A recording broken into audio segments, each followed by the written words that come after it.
Assalamualaikum warahmatullahi wabarakatuh. Perkenalkan, saya Anis Sutrisno, mahasiswa PPG dalam jabatan kategori 1 tahun 2023, LPTK Universitas Negeri Malang.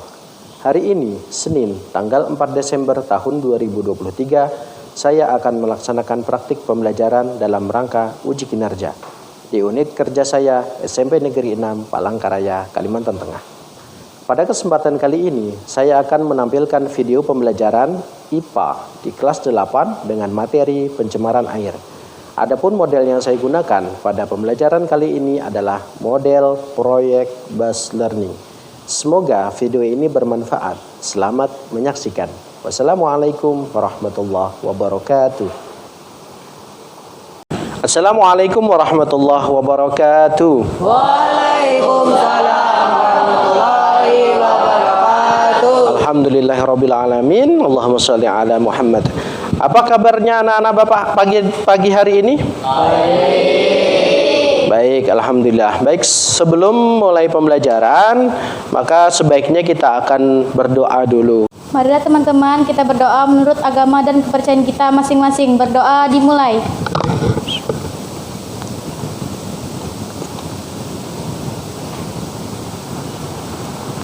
Berdoa selesai. Kita sudah berdoa, mudah-mudahan pembelajaran kita pada pagi hari ini membawa berkah untuk kita semuanya. Amin ya rabbal alamin. Amin. Selanjutnya, Bapak mau bertanya nih, siapa yang tidak turun pada pagi hari ini? Intan. Kenapa Intan tidak turun? Ada kegiatan. Ya, mewakili sekolah ya rasanya Intan. Ya, mudah-mudahan kita berdoa Intan bisa sukses membawa nama baik sekolah kita. Amin. Amin. Anak-anak semuanya, sebelum Bapak masuk ke pembelajaran lebih lanjut, pertemuan yang lalu kita sudah membahas tentang apa? Ayo. Iya, betul sekali. Tentang pencemaran tanah. Hari ini kita akan membahas tentang pencemaran air. Begitu ya. Sebelum lebih dalam masuk ke materi, Bapak akan menyampaikan tujuan pembelajaran pada pertemuan kali ini. Baik, tujuan pembelajaran pada hari ini yaitu yang pertama, dengan melalui diskusi dan kajian literatur, peserta didik mampu menganalisis dampak penggunaan air sungai yang kotor terhadap kesehatan tubuh manusia dengan benar. Selanjutnya, yang kedua, dengan melalui diskusi dan kajian literatur, peserta didik mampu menganalisis upaya-upaya yang bisa dilakukan untuk mengatasi pencemaran air sungai dengan benar. Selanjutnya, yang ketiga, dengan bergotong royong, peserta didik mampu membuat alat penjernih air sederhana dari bahan-bahan yang ada di lingkungan sekitar sebagai salah satu upaya untuk menjernihkan air. Selanjutnya, penilaian pada pembelajaran kali ini itu ada dua. Yang pertama penilaian proyek, yang kedua adalah penilaian formatif berupa kuisis nanti di akhir pembelajaran. Selanjutnya, kalian tahu gambar apakah yang ada di depan ini? Sungai apa? Iya, betul sekali.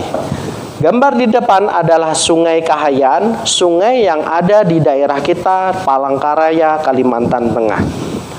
Kira-kira siapa yang pernah ke Sungai Kahayan? Saya, semua kita pernah ke Sungai Kahayan ya.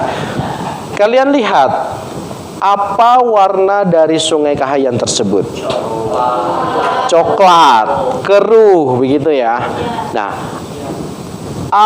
akibat apakah Sungai Kahayan yang coklat, keruh yang ada di pemukiman kita? Sedangkan untuk ciri-ciri air sehat itu yang pertama, dia tidak berwarna, ya. Yang kedua, tidak berbau. Dan yang ketiga, tidak berasa. Jadi kalau airnya itu berwarna, air sungai itu berbau dan ada rasanya, kemungkinan ada terkontaminasi dan tidak sehat. Selanjutnya, pencemaran air itu apa sih? Pencemaran air adalah suatu perubahan keadaan di suatu tempat penampungan air seperti danau, sungai, lautan, dan air tanah akibat aktivitas manusia. Perubahan keadaan tersebut dapat terjadi karena masuknya zat atau energi atau komponen lain ke dalam air sehingga kualitas dari air tersebut menurun. Nah, penyebab pencemaran air, penyebabnya apa? Kita akan menganalisis penyebab pencemaran air yang ada di wilayah kita. Berikut ini adalah permasalahan yang ada di sungai kita. Mari kita tonton bersama-sama. Sungai Kahayan mempunyai makna yang penting bagi masyarakat Kota Palangkaraya, terutama bagi masyarakat pesisir sungai, yaitu sebagai mata pencaharian untuk memenuhi kebutuhan hidup. Provinsi Kalimantan Tengah, terutama Kota Palangkaraya, mempunyai beberapa sektor andalan. Salah satunya yaitu pertambangan. Saat ini, kegiatan pertambangan khususnya di Kota Palangkaraya, Kalimantan Tengah sudah sangat berkembang. Dan dengan berkembangnya sektor pertambangan tersebut, hasil yang diberikan sangat menguntungkan bagi kesejahteraan hidup masyarakat, terutama bagi penambang. Meskipun memiliki dampak positif, kegiatan pertambangan juga berpotensi memunculkan dampak negatif berupa kerusakan ataupun pencemaran lingkungan yang berdampak lebih lanjut yang merugikan masyarakat. Seperti akhir-akhir ini terdeteksi bahwa Das Kahayan di Kota Palangkaraya, Kalimantan Tengah mengalami kerusakan yang cukup parah. Salah satu kegiatan yang berpotensi menimbulkan kerusakan lingkungan Das Kahayan adalah kegiatan pertambangan yang terjadi di daerah hulu Das Kahayan, yaitu Sungai Rungan. Kerusakan Das Kahayan tersebut perlu dikendalikan untuk memelihara fungsi hidrologi dan ekologi das. Banyaknya penambang emas tanpa izin atau peti di Palangkaraya, Provinsi Kalimantan Tengah mengakibatkan dampak lingkungan yang cukup serius. Sehingga kegiatan pertambangan ini perlu adanya pengaturan dan penegasan untuk mencegah timbulnya kerusakan dan pencemaran lingkungan. Output dari kegiatan penambangan ilegal merupakan lumpur ataupun endapan akibat penyedotan dari dasar sungai. Berdasarkan permasalahan di atas, langkah-langkah yang dapat dilakukan dalam rangka pengendalian pencemaran di Das Kahayan Subdas Sungai Rungan adalah tahap pencegahan. Baik, kita tadi sudah nonton video tentang sungai kita yang kotor akibat penambang emas. Kita analogikan, penambangan emas itu air tanah yang ada di dalam sungai itu disedot ke atas, terus disedot akhirnya teraduk-aduk. Nah, itu analoginya seperti ini. Air yang bercampur dengan tanah dan lumpur itu kalau disedot, diaduk-aduk, nah, itu akan menjadi hitam seperti ini. Menjadi hitam dan kotor. Bagaimana caranya untuk menjernihkan air yang sudah kotor seperti ini? Sebetulnya ada 3 cara untuk menjernihkan air yang kotor sudah seperti ini. Cara pertama yaitu dengan bahan-bahan kimia, baik itu dengan kapori, tawas, dan lain-lain. Yang kedua, itu pastinya punya efek samping. Yang kedua, dengan cara diendapkan. Nah, kekurangannya apa? Dengan cara diendapkan itu, waktunya relatif lama. Untuk mengendapkan air seperti ini saja, memakan waktu berjam-jam. Bahkan 1 hari. Cara yang ketiga, ada yang lebih efektif dan efisien cepat, yaitu dengan penyaringan, dengan disaring. Nah, hari ini kita akan membuat alat penjernih air sederhana, yaitu penyaringan air untuk kegiatan kita, tapi jangan diminum, dengan catatan hanya untuk menyiram tanaman. Oke. Baik, berikut ini Bapak akan menayangkan video tentang bagaimana tata cara membuat alat penjernih air sederhana. Nah, dari video ini nanti kalian bisa mengambil literatur yang ada di internet, cara membuat alat penjernih air sederhana. Sebelum itu kita saksikan video dari Bapak ini dulu. Baik, hari ini kita mau membuat alat penjernih air sederhana. Bahan-bahannya di sini ada botol mineral yang sudah dipotong dan dibolong ya ujungnya. Selanjutnya ada arang, batu kerikil, spons, kapas, tisu, dan pasir. Bagaimana proses pembuatannya? Mari ikuti. Pertama, kita tutup dulu dengan tisu.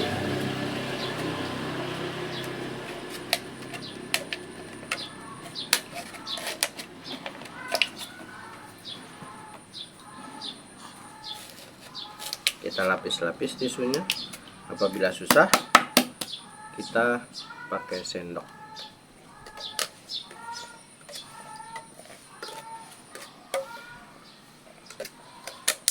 Selanjutnya, kapas sedikit.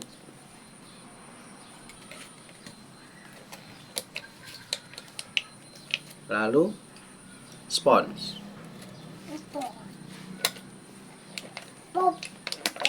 Kita tekan-tekan supaya padat ya. Selanjutnya kita isi dengan pasir.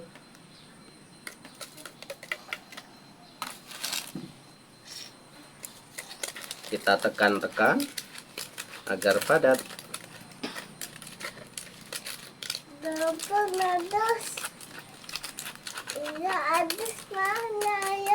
Selanjutnya kita beri arang.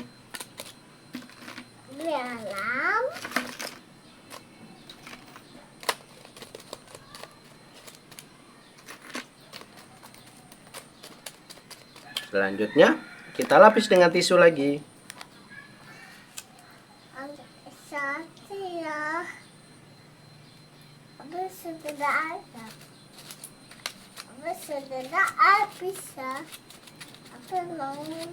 Selanjutnya batu.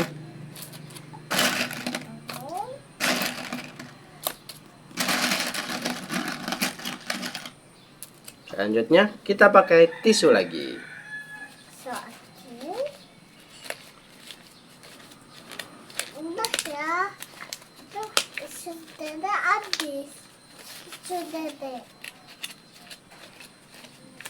Oke, setelah dipadatkan benar-benar tertutup, kita lapiskan dengan tisu satu lagi ya.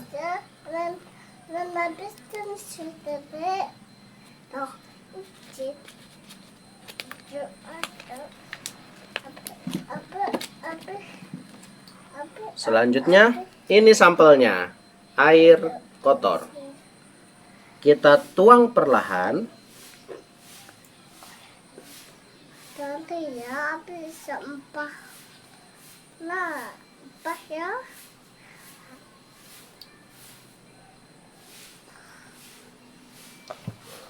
Pelan-pelan. Dan kita lihat hasilnya.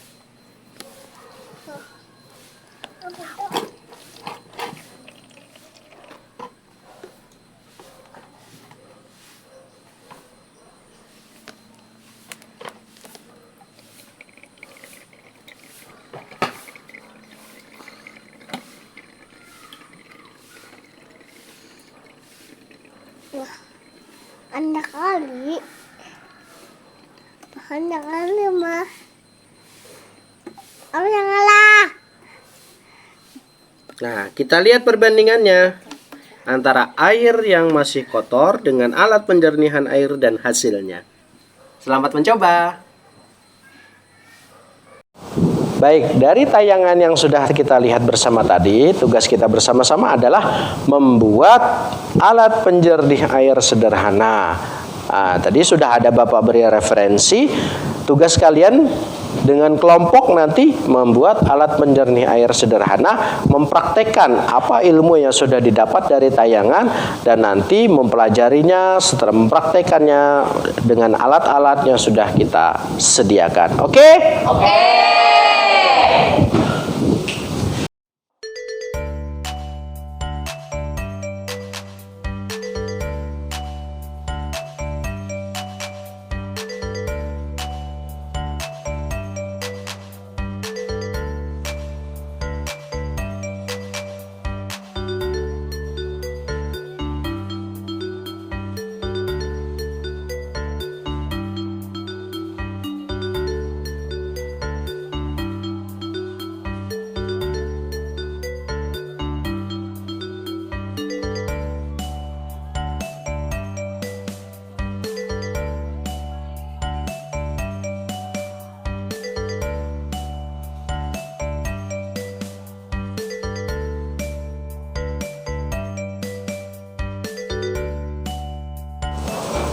Baik, Bapak akan membagikan lembar kerja peserta didik atau LKS ini. Nanti di sini ada yang harus kalian kerjakan. Yang pertama tentang masalah, silahkan kalian scan barcode yang ada di LKS ini menggunakan gadget kalian. Di situ ada kumpulan materi-materi handout yang akan kalian pelajari lebih dalam lagi. Selanjutnya mendesain rancangan proyek. Di situ nanti kalian akan menulis alat-alat yang diperlukan dalam kegiatan proyek kita. Yang ketiga menyusun jadwal. Apa yang akan kalian lakukan ketika menyusun jadwal ini? Kalian menulis langkah-langkah, karena pertemuan kita cuma satu kali. Jadi kalian menulis langkah-langkah kegiatan proyek kita. Apa langkah-langkah untuk membuat proyek kita. Selanjutnya yang keempat, pelaksanaan dan monitoring proyek. Nanti kalian menggambar skema dari alat penjernih air yang akan kita buat. Dan yang kelima itu menguji. Nah, jadi ada dua tabel nanti. Air sebelum diuji itu nanti keadaannya seperti apa. Dan yang kedua, air sesudah diuji itu nanti keadaannya seperti apa. Yang terakhir, evaluasi, itu ada beberapa soal yang akan kalian kerjakan bersama kelompok. Kerjakan dengan baik dan benar.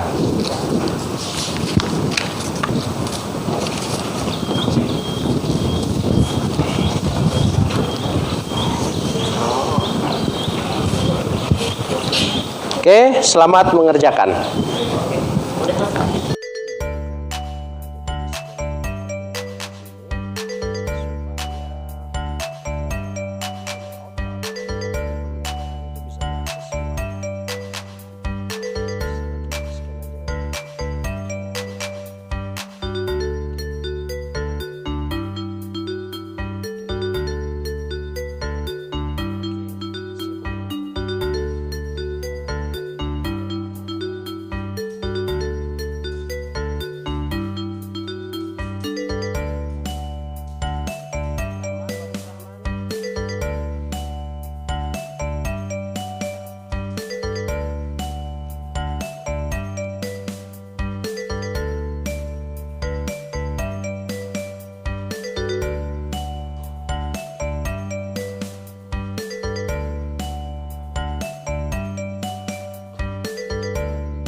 Baik, ketika sudah menyelesaikan LKS, tahap terakhir yaitu kalian membuat sendiri alat penjernih air dari literatur yang sudah kalian cari dari berbagai internet tadi ya, sudah mencari semuanya ya.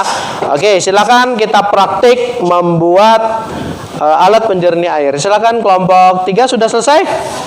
Oke, silakan. Sesuaikan gambar yang sudah kalian buat. Susunan-susunannya.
Pelan di sini. Setelah itu jangan sampai penuh, lihati batasnya sini. Nah, setelah itu lihati hasilnya yang di sini.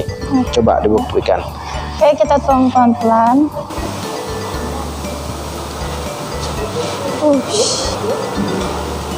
Terus, dikit lagi.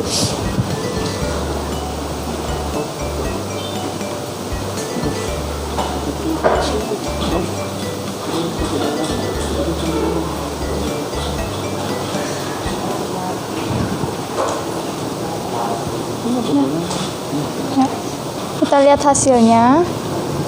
Jernih. Bagaimana hasilnya? Hasilnya jernih. Oke, Dan sip. sangat bagus. Berarti berhasil kalian. Ya.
Nah, kalian sudah mencoba sendiri tentang membuat alat penjernih air sederhana. Bagaimana hasilnya? Berhasil? Baik, selanjutnya membuat laporan berupa PPT yang akan nanti dipresentasikan ke depan. Silakan nanti laptopnya dipakai untuk membuat laporan. Bagaimana? Sudah bisa membuat PPT laporannya? Oke, bagus. Gimana? Sudah bisa? Bisa, Pak. Oke, sudah bisa? Oke. Baik, silakan mempresentasikan hasil dari kelompoknya masing-masing PPT yang telah dibuat. Silakan kelompok 1. Ibu, air yang terkontaminasi bisa menyebabkan penyakit seperti diare atau penyakit perut lainnya. Kedua, tidak membuang sampah di sungai, melakukan mengolah limbah dengan benar, rutin melakukan upaya pembersihan air dan lain sebagainya.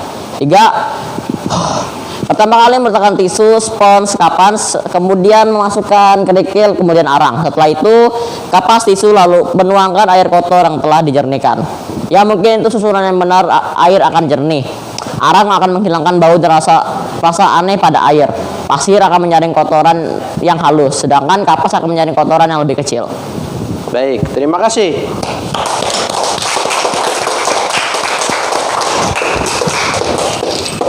Baik, dari presentasi kelompok 1, apakah kelompok lain akan menanggapi?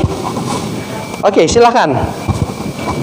Langkah apa yang bisa kita lakukan agar masyarakat pinggiran sungai tidak lagi membuang sampah ke sungai? Baik, terima kasih untuk pertanyaannya. Saya akan menjawab. Sebagai kita adalah seorang pelajar. Jadi sebagai pelajar kita bisa memberikan sebuah pengertian kepada masyarakat dengan membuat slogan-slogan dilarangnya membuang sampah ke sungai, baik itu di pinggiran sungai maupun di media sosial. Gimana? Puas dengan tanggapan saya? Ya, puas. Baik, terima kasih. Silakan kelompok 1 kembali ke tempat. Kami dari kelompok 2 ingin menyampaikan hasil dari diskusi kami. 1. Batuk karena bakteri yang menempel di tenggorokan dan masuk ke dalam paru-paru. Melakukan pencegahan jangan membuang sampah sembarangan, terutama yang mengandung bahan kimia. Tisu gunanya untuk menyaring, membersihkan. Kerikil gunanya untuk menyaring kotoran agak besar. Kapas gunanya untuk membersihkan kotoran yang kecil. Pasir gunanya untuk menahan endapan lumpur. Iya, jika susunannya salah, air tidak akan bisa jernih. Arang berfungsi untuk menyerap bau dalam air. Pasir berguna untuk menahan endapan lumpur dan kapas berguna untuk menyaring kotoran yang kecil.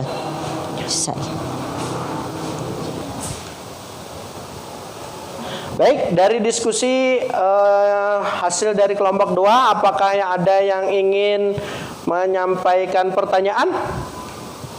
Baik, silakan kelompok 4. Apa upaya yang dapat kita lakukan agar tidak menggunakan pencemaran sungai? Baik, sebagai pelajar upaya yang dapat kita lakukan adalah membuat slogan larangan membuang sampah ke sungai, menanam pohon sekitaran sungai, dan menggunakan detergen yang ramah lingkungan. Baik, terima kasih. Tepuk tangan.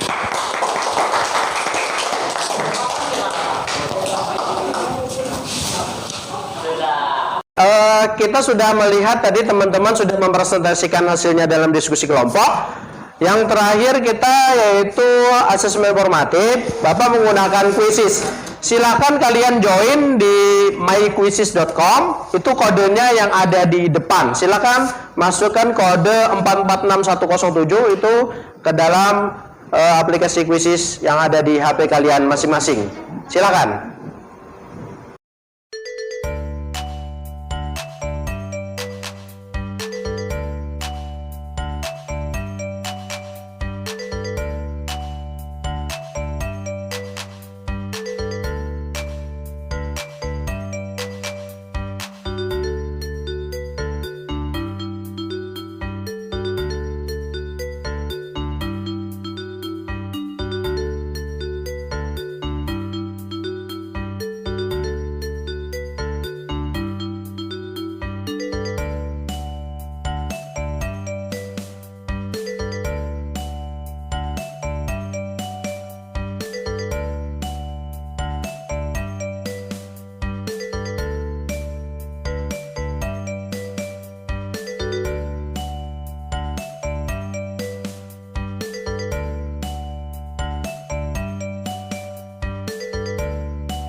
Baik, kita sudah melalui proses pembelajaran.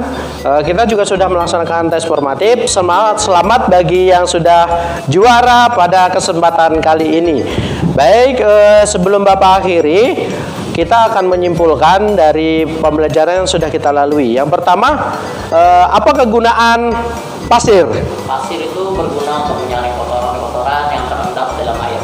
Betul sekali. Selanjutnya, kegunaan arang? Berguna untuk mengatasi aroma tidak sedap dari air tersebut. Ya, baik. Alat-alat yang sudah kita buat tadi juga sudah berfungsi dengan baik. Bukan begitu semuanya? Ya. Terus selanjutnya pelajari tentang pencemaran udara untuk kita pertemuan selanjutnya. Apakah kalian menyukai pembelajaran kita pada pagi hari ini? Ya. Oke, terima kasih. Sebelum Bapak akhiri, selalu Bapak ingatkan untuk tetap menjaga kesehatan supaya kita tetap dalam kondisi prima untuk melakukan pembelajaran selanjutnya. Baik, kita tutup pembelajaran hari ini dengan baca hamdalah bersama-sama. Alhamdulillahirabbil alamin. Terima kasih Bapak akhiri. Assalamualaikum warahmatullahi wabarakatuh. Waalaikumsalam.